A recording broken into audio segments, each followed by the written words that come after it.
Hi, my name is Daniel, and I'm going to talk a little bit about the results from a report that I released together with Entreprenörskapsforum. It's an organization for entrepreneurship in Sweden. A few weeks ago, I've spent some time in investigating what can be called the Swedish Music Miracle.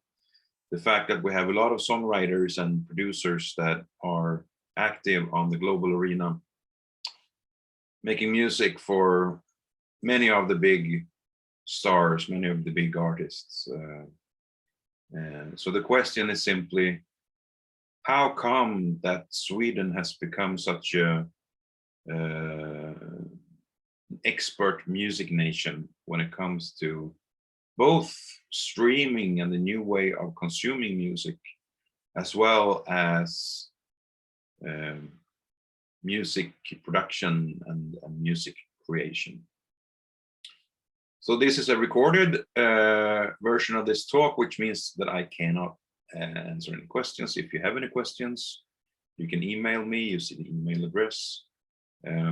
Short presentation on myself. Half of the time I'm teaching and doing research at the Linnaeus University in Sweden.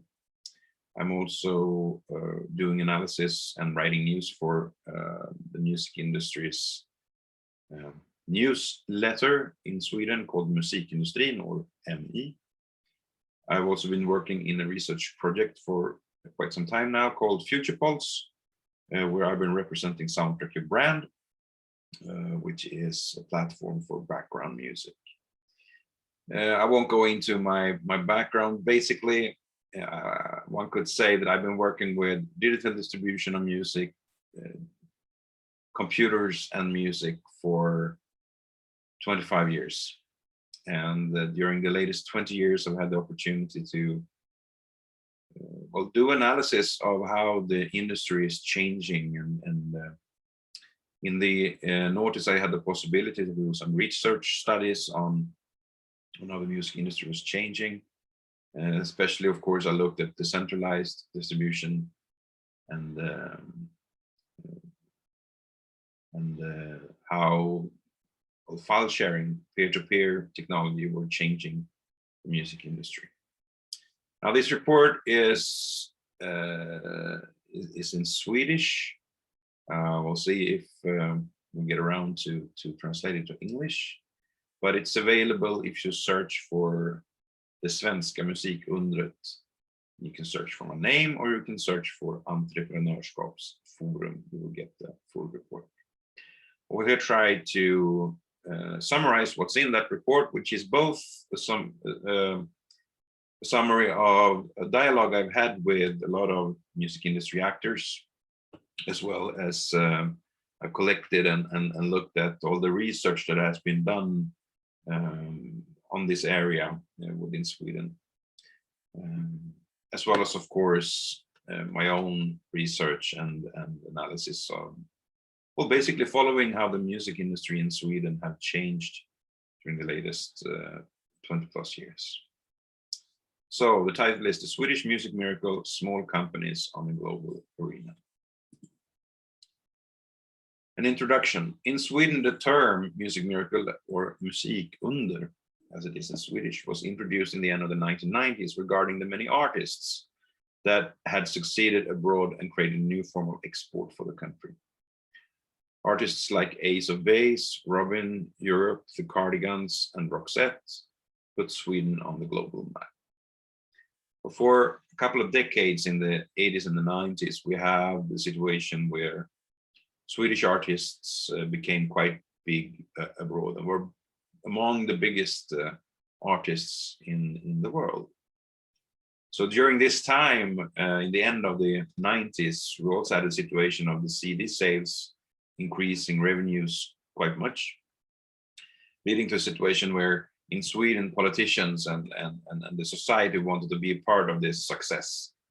So we had politicians visiting music festivals and doing media stunts together with artists, and also putting quite a lot of economic support into what was called upplevelseindustrin or the experience industry, all the industries that are working with experiences and like, for example, movies and games and music, of course. So that was one music miracle. Today, the music industry marvel or miracle, depending on what word you want to use, is more a collection of tech companies, producers, app developers, and new music companies in combination with the new generation of music creators working in an international context. As we will see, actually, if you look at it from an economic perspective, what was the largest thing, which was music writing, composing, production, revenues from artists, is the smaller part of the new miracle, the new music miracle, where, of course, Spotify was the first, or I would say rather the biggest company to put Sweden on the global map. But it's not only Spotify, this has led to many other companies that are on the bleeding edge when it comes to changing and developing the music industry. Another important thing to have already in the introduction is that the Swedish music industry is to a large extent built on many small micro companies. And micro companies, as defined by the EU, is 1 to 9 employees. One could even say that 9 employees in a music industry company in Sweden becomes quite large company, because the companies are so small. We'll see it later on. 76% of the 11,000 persons working in the industry is active in such very small companies, and this is very important to have in mind. Bear in mind when we talk about crisis, and specifically perhaps the crisis that we have gone through because of the pandemic during 20 and 21. So here is one of the graphs from the report. It's in recorded rights live parts of the Swedish music industry. So the blue one is live, the red one is rights, and with rights I mean all that is connected to copyrights, public performance, etc., and recorded music. This is a collection of Music Sweden's reports, or Musik Sverige. They have made these reports and followed the economy of the industry since 2009. So I put all the figures together in this graph, and we can see that for the Swedish music industry, live is clearly the largest one compared to recorded music and rights part. So if you look at these years, 2009 to 2019, the live constitutes for 53% of total revenues in general.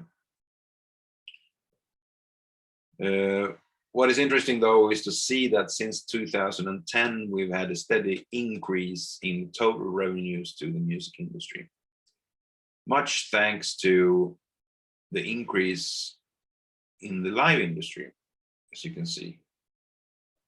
We'll come back to that when we make a more detailed study of the figures for recorded music and live music.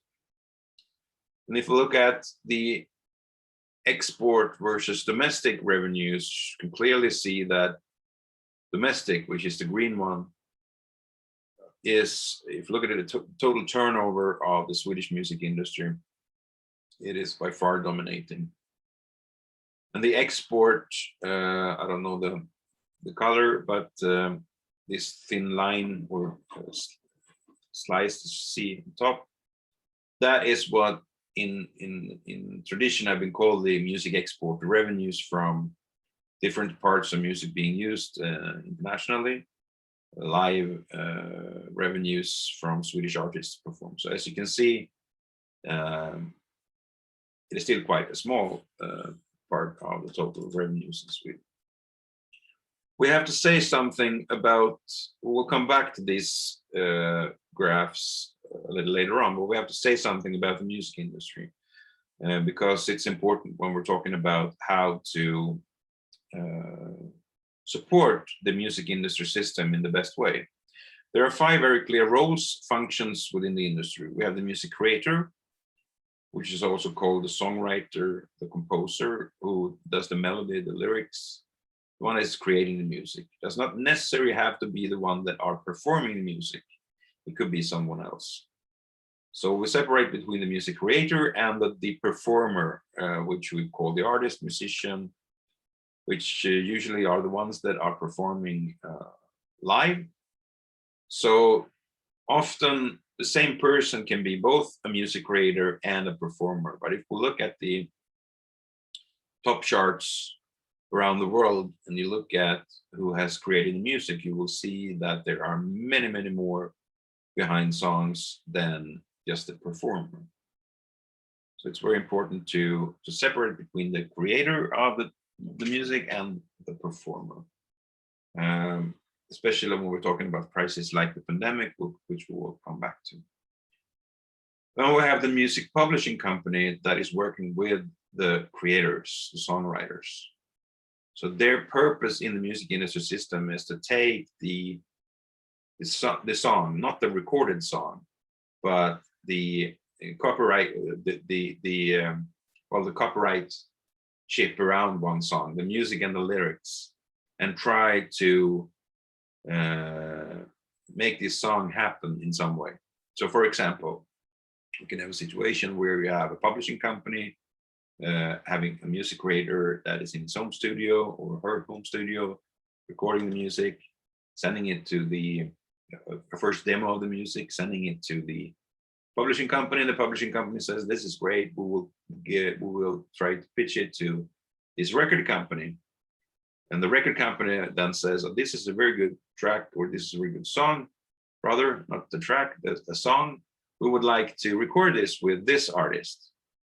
And then, so the song is made by a songwriter, and then the publisher pitches this to the record label, and the record label then works with an artist and makes a producer comes into the project, leading the process of the recording and production. This is quite a usual setup. And you could say that this difference between who is creating the music and who is performing the music is essential in the copyright system. There's actually an inherent kind of conflict within these roles that we might come back to a little bit later when we're talking about the distribution of money from streaming services. But these 5 roles, I think, is very important to have in mind that they are different. There are different sources of revenues. If you are a do-it-yourself artist doing everything, you are the music creator, so you have the right to get the money from STEM. If you also are the performer, if you're the one that are playing the music live and have recorded it, you have the right to money from SAMI, who represent the artists and musicians. You also have the song as a part of a record company, your own one. You also have the rights to get money from IFPI. And of course, you have the rights to get the money from a distributor like DistroKid or TuneCore or The Orchard or whatever. So for do-it-yourself, there are several different streams of revenue coming in. Again, bear this in mind when we'll come back to where I have tried to identify problems within the music industrial system and challenges for this music miracle in Sweden. Okay, so the revenues from the music export was 2.7 billion Swedish crowns for 2019. It was divided 53% copyright revenues, 25% concert revenues, and 22% usage of the recorded music. So this is what we have called the music export. So if you compare that to this picture, you can see that when you look at the revenues in Sweden, live is really dominating, blue one. But when we look at the export revenues, it's the copyright income, copyright revenues that are dominating, which gives a very strong proof that Sweden is an export nation when it comes to music. It's also seen in the figures. We'll come back to the size of this because it might look big, but it's really not. We're talking about this miracle. We have to broaden our view of what it means, not only focusing on the music itself. But I want to say something about the paradigm shift that we are going through, have been going through for some years, from the tangible music media to streaming. It's the largest shift since we learned how to record music. Why can I say that? Well, it's because all the other formats we have had has been based on selling something. It was the shellac record, or it was the cassette tape, or it was the vinyl record or CD record, or even the download. It was units. We were trying to sell units, copies. It is even in the name copyright. But what we are trying to do now, or the shift that we have gone through, is from selling copies to initializing consumption. So we're monetizing usage, consumption, rather than the unit, the copy. And that changes basically everything: how you market, how you distribute, and how the models look. So instead of marketing a product, you have to try to have a constant communication with consumers so they keep on consuming your music. It's very different. It's like not selling the car, but rather make people drive the car as much as possible. So that is how the music industry has changed. And what it means is that actors need to be much more business to consumer oriented than business to business. So labels, artists, publishers, or whatever kind of actor you think of need to have a connection, a direct connection towards the consumer, because it is the consumer they want to receive the money from when they are listening to the music, rather than the former paradigm that was very business to business, where record labels needed to contact radio channels and TVs and record stores, etc., and that was it. The marketing was a push marketing towards the end users, and then they left. They had no clue if the record was listened to 3 times or 100 times in the homes. Nowadays, we know when it's listened to, how it's listened to, how long it's listened to. All this information is available now, and this leads to enormous amounts of data that can be used. So the music industry has become a data-driven information technology industry, just like, for example, the gaming industry. This is very important to bear in mind because it puts totally different problems into existence. It's a very good opportunity, but it also leads to new problems, which we will come back to. So it's a presumption rather than consumption. So look at TikTok, YouTube, Instagram, etc. Our platforms are remixing and remaking. The artist is more a collective narrative of the audience. So instead of being a one-to-many communication, the artist here is pushing out to the audience. We now have a constant feedback from the audience.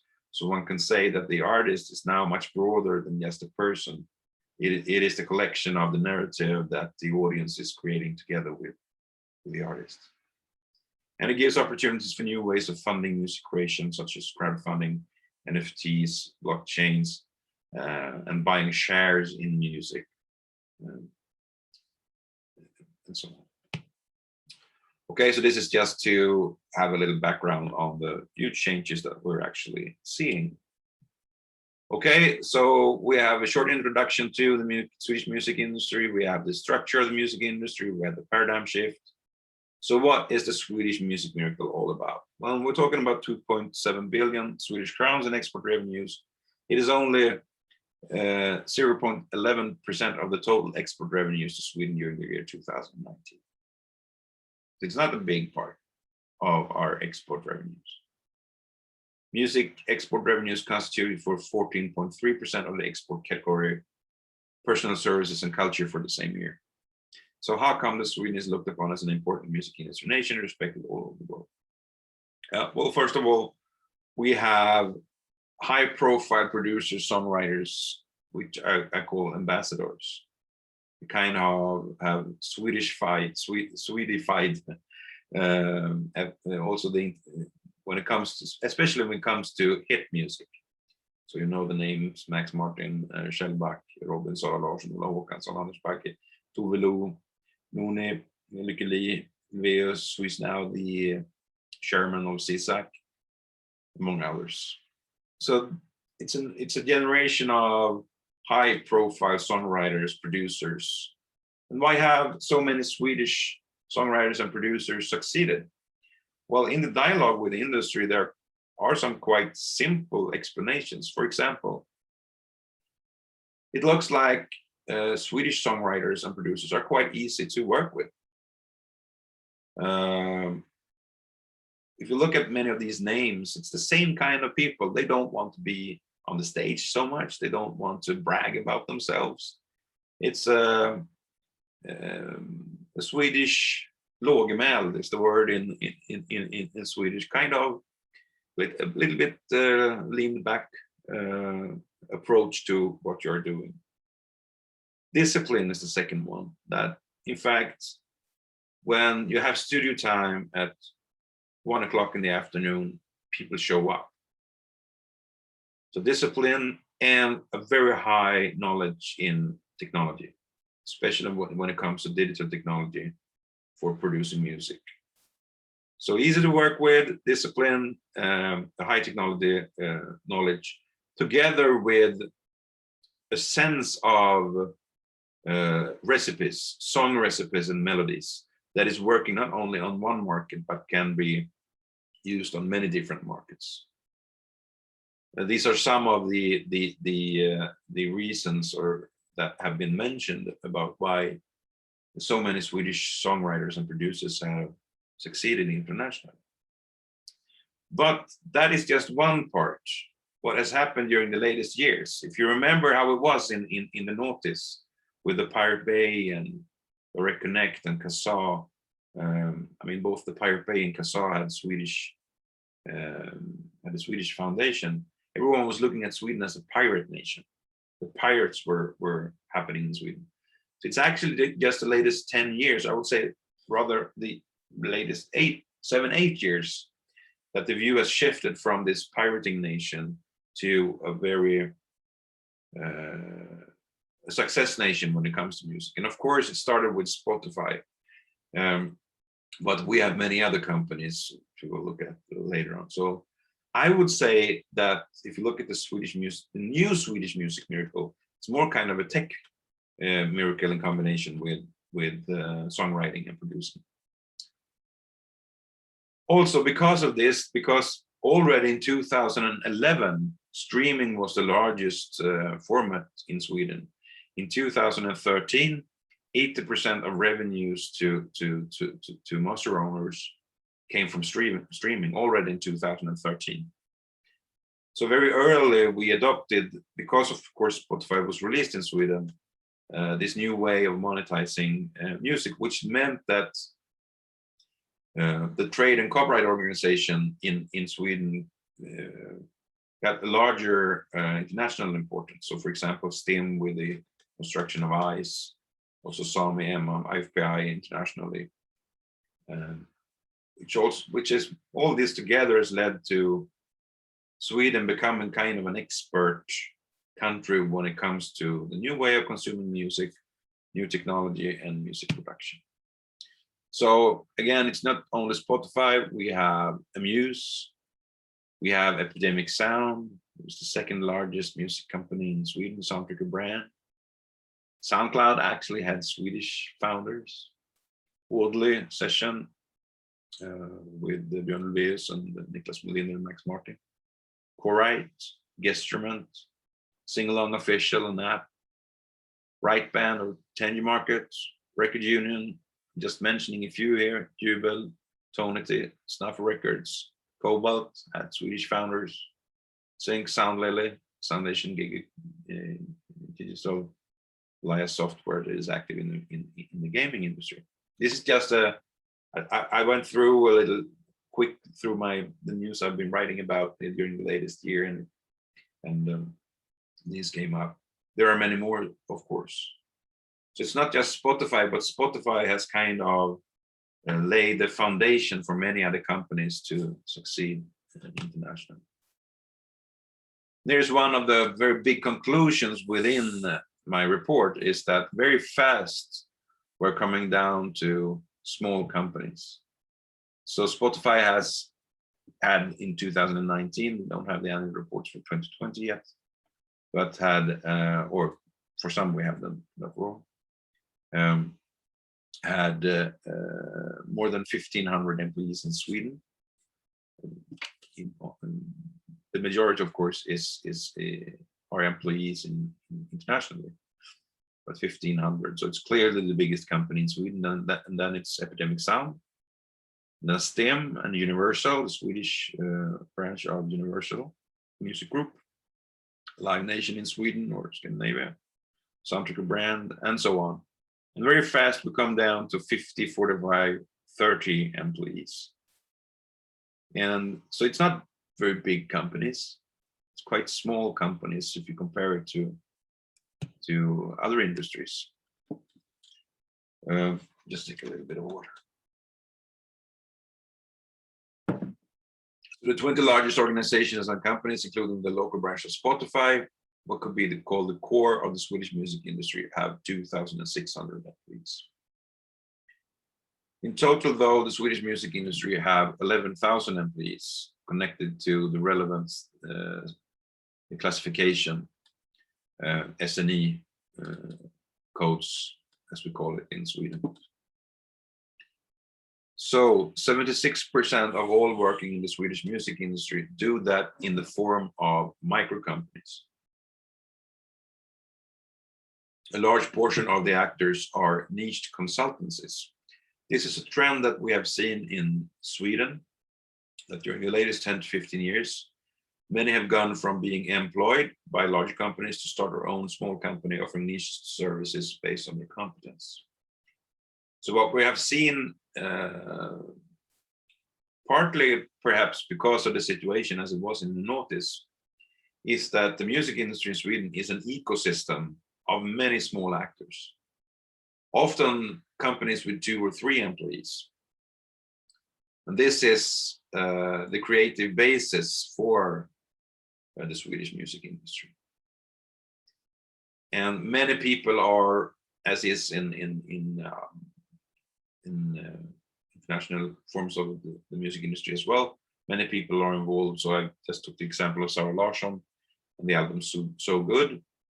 There were 60 people just involved making the music. If you on that put everyone that in some way has been involved in this album, from people pitching to playlists, plugging for radio, etc., marketing on social media, and there are hundreds of people in some way related to this album. And I think this is important to stress, that it is this construct of many small actors. One might do PR, one might do loops, one might do specific TikTok marketing or Facebook campaigns. All of these people together are the teams that are working around the music. And just to finish this one, it is often these small actors that are affected when we have crises, different kinds of crises. So if we look at the economy for live music in Sweden, it's well, it's a really bad development in 2020. You can also see the effects of the financial crisis in 2008, 9, 10. And it took many years before the Swedish live music industry came back to the same level it had in 2000, before the financial crisis. And this becomes even This is a time series of 20 years. It becomes even more obvious when we look at recorded music in Sweden. Now, it's the labels in this figure is in Swedish. Sorry for that, but I guess you can see. I suppose you can guess what it means. So you can see the cassette tape in the middle of the 70s led to a first wave of pirate copying, where people were able to copy cassettes from vinyls, or even copy cassettes to other cassettes in cassette players. And then we had the release of the CD record, which meant a fantastic growth. In the middle of the 90s, we had a bad financial situation in Sweden. And then around year 2000, we had the release of Napster and Direct Connect and so on. I mentioned Kazaa, Soulseek, and many others. And then started the really bad development for the Swedish music industry, where we lost 60% of revenues. And actually, when Spotify was released in 2008, we were back to the same levels as when the CD format was released. So the whole CD era had been erased, so to speak. These figures are adjusted for inflation in the company, or the consumer price index, which means that they are not the figures have been compared to the value of money today, just to show the differences. So what is interesting is that you can see that we still have not reached same levels as when the CD was the largest format. There are several reasons to this. We have another kind of economy. You don't have to risk money in pressing CDs. There's another kind of marginal, but nonetheless, it is still some work to do before we even in Sweden come back to the same levels as we were in the year 2000. So again, often it takes a long time for these kinds of industries to come back. We'll see how long it takes for the live industry to come back after the Corona pandemic. And you can see here, we are still not back from the pirate copying. So one can say that we've had three crises. We had the financial, we could say the pirate copying crisis. That was in the notice. There was no support for the music industry back then. Then we had the financial crisis. Now we have the Corona pandemic. So background factors for the Swedish Music Miracle. So these are the ones that I have identified in the research and in the communication with music industry actors. We have a tradition of a good music and culture school that creates a breeding ground. Many scientists holds that this has been a very important thing, that we have a more or less free music school in Sweden that makes it possible for anyone to learn an instrument. Study circles in certain associations that have become the context where bands and artists develop very early. People start to have these circles, and they start to the first level of artistry. We have a very active music association movement, especially we've had for a long time, several decades, organizing festival concerts and other music events. And so this is kind of a stairway. You start with the music school, and then you get into a band with study circling. Then you have being part of a music association, a förening, musikförening. Then you start to play on the live stages in the cities. We had a very active live scene where artists have the opportunity to practice music and develop their artistry. Now, this part is so important, to have an active live scene. And we've seen a development during the latest years where a lot of these venues have been forced for different reasons to close in different cities. this is a crucial part for upholding Sweden as a music miracle, because it's in this, on these stages, on these venues, that the Sara Larssons and the Robins and the Icona Pops of the future trains to actually, you need those hundreds of concerts to actually come up to a professional level, and then you can go international. And also, I mentioned it earlier, a high technical competence in terms of music creation, recording, and production of music. A generation of information technology entrepreneurs who have dared to challenge traditional structures and created technical solutions that are spread all over the world. Of course, we cannot talk about the Swedish Music Miracle without talking about Spotify. We have so much to thank Spotify for this new generation of entrepreneurs that we've seen during the latest years. A will among the individuals who have been involved in building up the Music Miracle to pass on the knowledge, to act as mentors for new generations of music creators. Yeah, the Swedish music industry is so small, so everyone knows each other more or less. And many of these names I mentioned before, they have willingly acted as mentors for new generations of music creators. We have a very good education system for music creation, where already, during the first year, students start to write for the Eurovision Song Contest local version here in Sweden. So it's a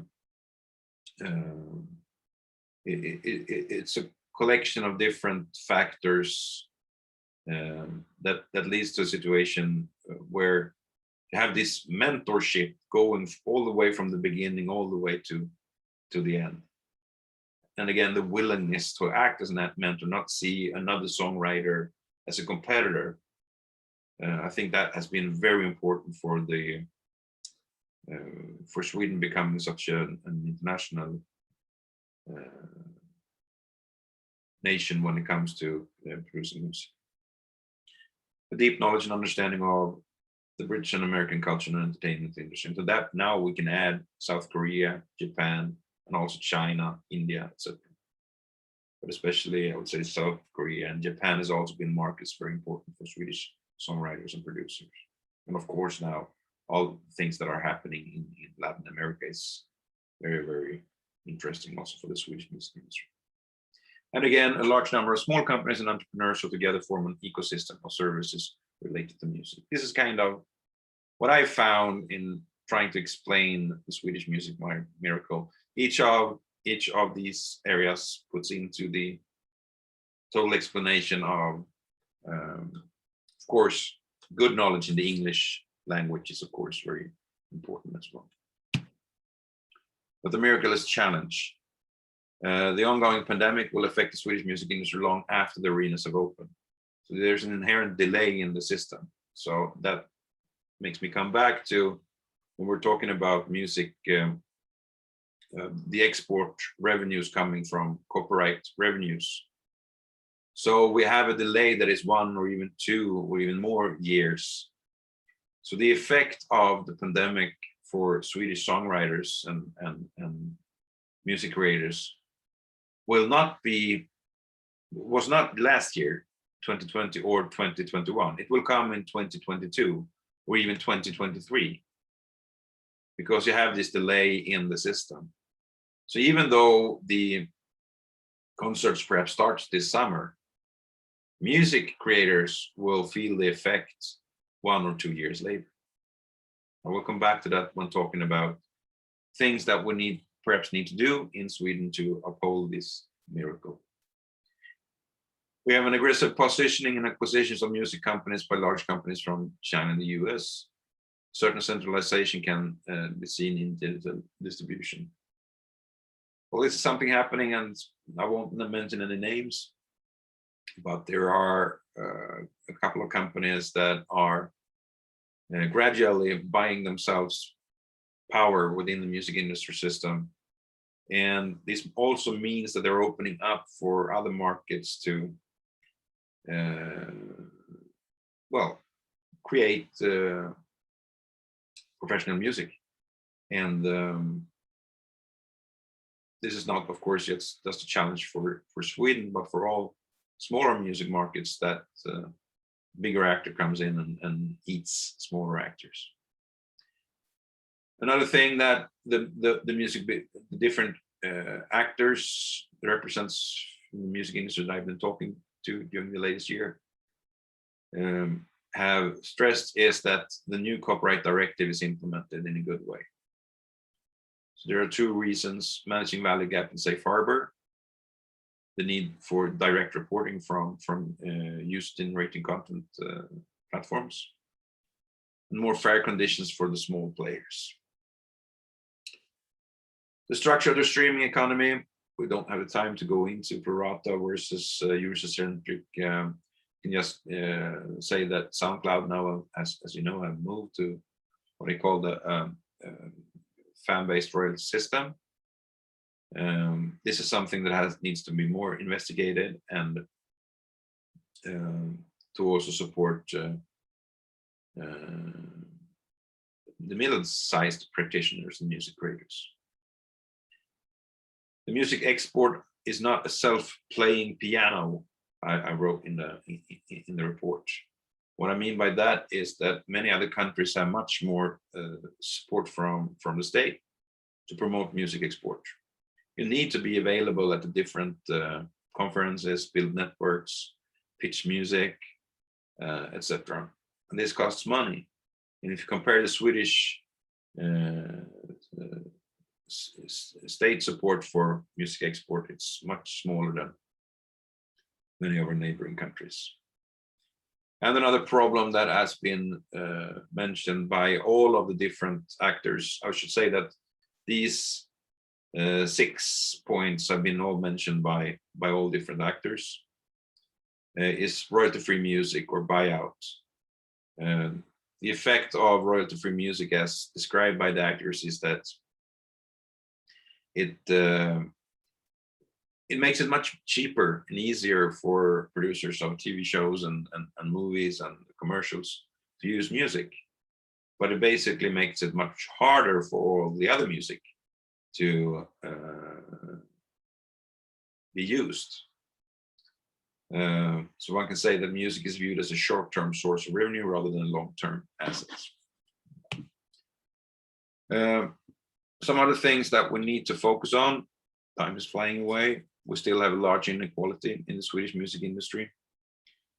As you see, there's only 8 women receiving more than 1 million Swedish crowns from the collecting society STIM, who gives money to publishers and songwriters.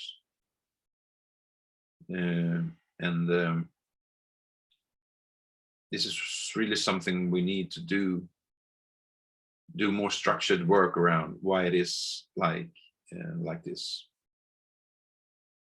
Another problem is that children and young people do not use the music and culture school as much as before. Perhaps we need to change the way of learning, way of teaching. Another thing is capital supply for music creation. Today it is the intermediaries who have easy to get capital, while the core product has difficulty being valued according to standard business economic calculation methods. New models are needed. So the songwriters cannot go to the bank and say, I need to borrow some money to buy equipment, or I need to borrow some money so I can create music. But an app maker or a streaming server can easily go to a bank or anyone who wants to invest and get money. So the core product has a hard time. So we need new models for evaluating catalogs, being able to say that, well, my music will earn somewhere between this and this figure during the next 6 months or year. Same thing as when you take a bank loan for a car or for a house, your income is valued by the bank. So here we clearly need new models, and we can create these new models now when we have all the data from the streaming services. It was not really possible before to make this happen. The Swedish Social Insurance Agency, A-kassan, tax authorities rarely understand neither practitioners nor music creators. This especially applies to freelancers with a company in the form of sole proprietorship. Så det som vi kallar för what we call enskild firma in Sweden. So there's a knowledge gap between the reality for songwriters and freelancers and the different agencies and offices in Swedish society. And also mentioned by the music industry actors is artificial intelligence in music creation. We don't know really what rules to apply here or how the law should change. Can an automatically created work based on machine learning obtain copyright, or is it the creator of the program? What about deepfake music? New judicial scenarios. So to end this presentation, these are the 5 measures and policy proposals that was most highlighted by the music industry actors for this report. Establish long-term support functions for small businesses and individual practitioners, mainly in connection with crisis, including more adapted tax rules for cultural industries. So if we look at the pandemic and we'll look at the other crises before, we can see that the small businesses and small actors that are mostly influenced by this. We need a more long-term support function. We can't stop now this summer just because concerts perhaps starts. It has to keep on going and be a function that can be pushed into reality much faster in the future if we would have something like any of the 3 crises I mentioned happening in the future. An effective implementation of the new copyright directive, which includes several important changes, mainly for the small players. By effective here, I mean that the implementation of the directive should not be in such a way that nothing happens, that status quo is maintained. There are some important changes, specifically when it comes to the relationship between artists and musicians with companies. Increased investment in export subsidies. Sweden stands out among the Nordic countries with the comparatively lowest state aid. Well, this is quite a simple thing to do, actually, especially now when I would say that the Swedish position on the international market is kind of challenged. So it's quite an easy thing for Sweden to do to actually increase the possibility for Swedish producer companies, also tech companies, succeed internationally. Royalty-free music buyouts. There are different opinions about this phenomena, of course. The first thing might be to make some kind of state inquiry or something to investigate the situation when it comes to royalty-free music. Increased transparency in the streaming sector, as well as further investigation into Pirato versus user-centric as distribution model. Okay, so those were, let's go back a little bit here. There are still some things to do for Sweden to come back when it comes to recorded music. We have a situation of a really bad situation for the live music, but there are some things that we can do to support, especially the small actors, this ecosystem of music industry actors that I would say is one of the most important part of creating this music miracle. Okay, a lot of words in 45-ish minutes, a little bit more. So if you have any questions, please email me and I will try to answer them. And thank you very much for listening.